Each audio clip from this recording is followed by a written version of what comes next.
Price Lord James की प्रभु आशीष दे।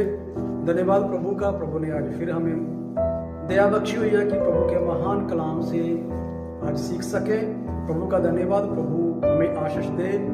और प्रभु के महान वचन में आज हम देखेंगे नीति वचन 16 अध्याय का 25 वचन हम देखेंगे। नीति वचन 16 अध्याय उसका 25 वचन, यहाँ पर ऐसा लिखा हुआ है, ऐसा भी मार्ग है जो मनुष्य को सीधा जान पड़ता है, परंतु उसके अंत में मृत्यु ही मिलती है। प्रेस कार्ड पढ़े गए वचन पर प्रभु हमें आशीष दे। खुदा का कलाम कहता है कि ऐसा भी एक मार्ग है जो मनुष्य को सीधा जान पड़ता है, लेकिन उसके अंत में उसे क्या मिलती है? मृत्यु मिलती है। बाइबल कह रहा है, खुदा का कलाम है कि मार्ग ऐसा है। प्रियो, जिस मार्ग पर हम चल रहे हैं, जो हमने मार्ग पकड़ा हुआ है, क्या वो मार्ग सही है? कोई भी मार्ग लगा लीजिए।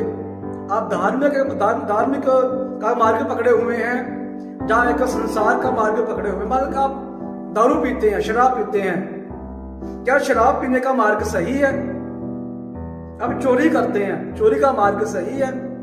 क्या अंत में मृत्यु मिलेगी?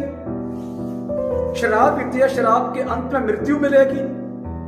आप कैसा भी काम करते हैं, किसी प्रकार का भी आप काम करते हैं, क्या उसके अंत में मृत्यु मिलेगी?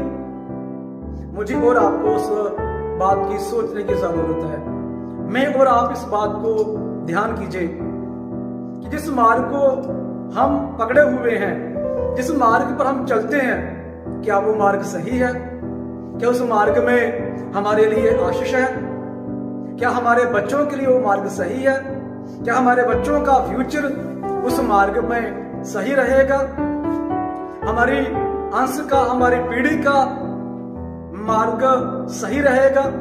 जिस मार्ग पर हम चलते हैं, जो मार्ग हमने पकड़ा हुआ है, क्या उस मार्ग पर हमारी औलाद सही रहेगी? अरे बाइबल कहता है कि ऐसा मार्ग जो मनुष्य को सीधा लगता है, सही लगता है, लेकिन अंत में क्या मिलता है? हानि मिलती है, नुकसान मिलता है, उसको छोड़ जाना मिलता है। क्या छोड़ जाना है?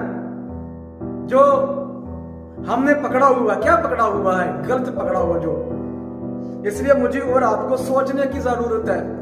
पवित्र शास्त्र कह रहा है, खुदा का कलाम कह रहा है कि ऐसा मार्ग भी है जिस मार्ग पर इंसान चलता है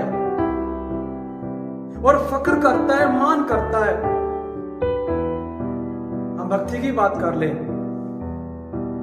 हम धार्मिकता की बात कर लें, हम ईश्वर पूजा की बात कर लें। क्या हम ऐसे ईश्वर की पूजा करते हैं जिस ईश्वर के मार्ग में स्वर्ग नसीब होगा, क्या परमेश्वर मिलेगा? हम ऐसे मार्ग पर चल रहे हैं, ऐसी सड़क पर चल रहे हैं, ऐसे रोड पर चल रहे हैं जिस मार्ग पर यीशु मिलेगा ना, सच्चा परमात्मा मिलेगा, जिसने जमीन और आसमान को बनाया है, मुझे और आपको बनाया है। क्या हम उस परमेश्वर के मार्ग पे हैं, या उस खुदा के मार्ग पर है जो खुदा नहीं है? बाइबल कहता है कि संसारिक ईश्वर, संसारिक परमेश्वर में और आप उस परमेश्वर की भक्ति करें जिसने जमीन और आसमान को बनाया, मुझे और आपको बनाया है। उस परमेश्वर की, उस खुदा की हम भक्ति करें जिसने मुझे और आपको बनाया है, जो मेरा और आपका उद्धार करता है।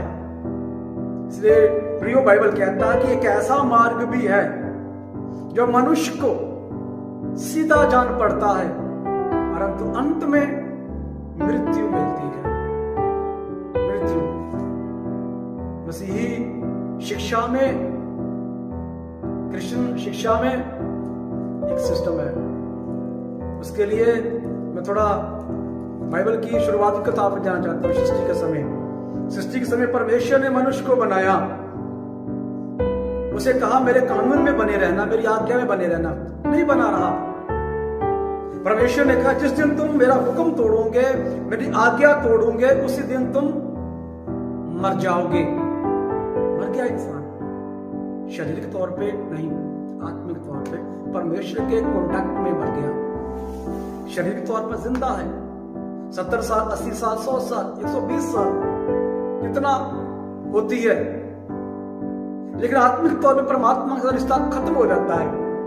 दोबारा प्रभु यीशु मसीह संसार में आया, ये दुनिया में आए, मारा गया, गाड़ा गया, उसने मार खोल दिया, फिर दोबारा मनुष्य को अपने पास समीप खींचने के लिए उसने कहा है कि एक इंसान को दोबारा जन्म लेना जरूरी है। मतलब क्रिश्चियन शिक्षा में एक बार इंसान को जो मसीह उद्धार चाहता है उसे 2 बार जन्म लेना, एक बार मृत्यु जो शारीरिक मृत्यु है, लेकिन शारीरिक इंसान एक ही बार जन्म लेता है जो औरत के गर्भ से निकलता है, लेकिन मरता 2 बार है, स्पिरिचुअल और फिजिकल मृत्यु, आत्मिक मौत और शारीरिक मौत, आत्मिक मृत्यु और शारीरिक मृत्यु। यह आत्मिक मृत्यु जो परमेश्वर ने कहा है, यीशु मसीह ने कहा है कि तुम हमेशा के नरक कुंड में जाओगे, वो आत्मिक जो नरक है मृत्यु, शारीरिक मृत्यु तो इसलिए हम कहते हैं कि जो मसीह में है उसके लिए एक मृत्यु है, लेकिन यदि शारीरिक है उसके लिए 2 मृत्यु है। इंसान जो मसीही इंसान मसीह मान जाता है, क्रिश्चियन प्रभु यीशु मसीह को उद्धारकर्ता मान लेता है। यीशु मसीह ने यूहन्ना के सुसमाचार 3 अध्याय में कहा है, उसके पास एक मनुष्य आया, उसने उससे कहा कि तुम्हारा दोबारा जन्म लेना है, मतलब मां के गर्भ में जाकर नहीं, यीशु मसीह को स्वीकार करके दोबारा उस पर ईमान लाने के दोबारा जन्म लेना, स्पिरिचुअल में आत्मिकपन में दोबारा जन्म लेना है। इसलिए और डीपली और गहराई में प्रभु दया बख्शेगा। हम फिर किस दिन सीखेंगे इस बात को, हम इसे समाप्त करते हैं। खुदा आपको आशीष दे। जय मसीह की। और जो हमने सीखा हुआ सुना हुआ है उस पर थोड़ा ध्यान करें कि हम किस मार्ग पर किस रास्ते पे चल रहे हैं। सही रास्ते पे चले जिस रास्ते में हमारा उद्धार हो, हमें मुक्ति मिले, हमें परमेश्वर मिले, यीशु नबी और संसार के रास्ते में ना हो, इस रास्ते में हम सही समझे, लेकिन अंत में हमें परमात्मा परमेश्वर ना मिले, ऐसे रास्ते पे ना आए। God bless you.